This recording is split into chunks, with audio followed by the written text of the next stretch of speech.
From this point, water flashes and strolls off the road, abandoned for some years and washed away by the rainwater. This is the 13-kilometer road in question on the slopes of the Bwindi-Impenetrable National Park. Reaching this place, we have to access it through Nyabwishenya in Inteko side of Bufumbira North in Kisoro district. It took us close to 4 hours from Kabale town. The slopes are rugged, though we managed to reach this river.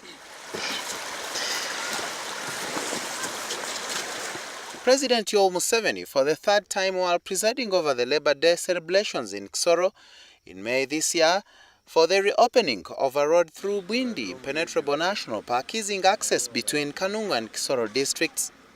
This will obviously depend on the harmony between the different stakeholders, according to Minister of State for Economic Monitoring, Henry Banyenzaki. The President has pronounced himself 3 times, and the President pronounced himself after consulting the UA boss. So it is not only after because the President is very conscious of the national parks. He does not want anything that interferes the tourism granary.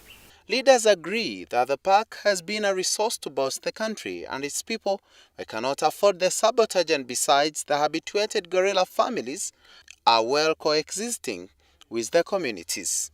When I put my calculation, I have done thorough research. I found that if this road would be opened, hotels would be constructed here, and we would at least contribute more than 30% within 2 years to the GDP of this country.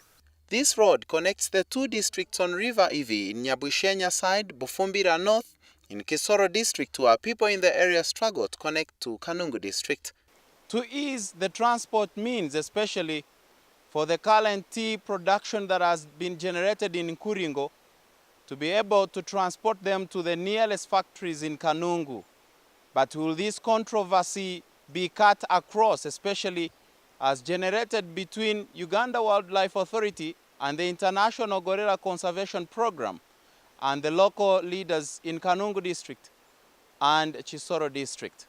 Over the years, the opening of the road has sparked controversies between Ugandan Wildlife Authority, International Gorilla Conservation Program, and the community leadership of the district, citing insecurity and affecting of the gorilla habitat. Leaders have, however, angrily reacted to the continued sabotage of the road, saying it holds no water to the effect of the coexistence of the gorillas and the community. On this side of my constituency, in Rubugura and Inteko, you cannot proceed to Kanungu, just 8 kilometers. You will have to first drive from from Inteko, you drive 212 kilometers back to the other side instead of just using 8 kilometers.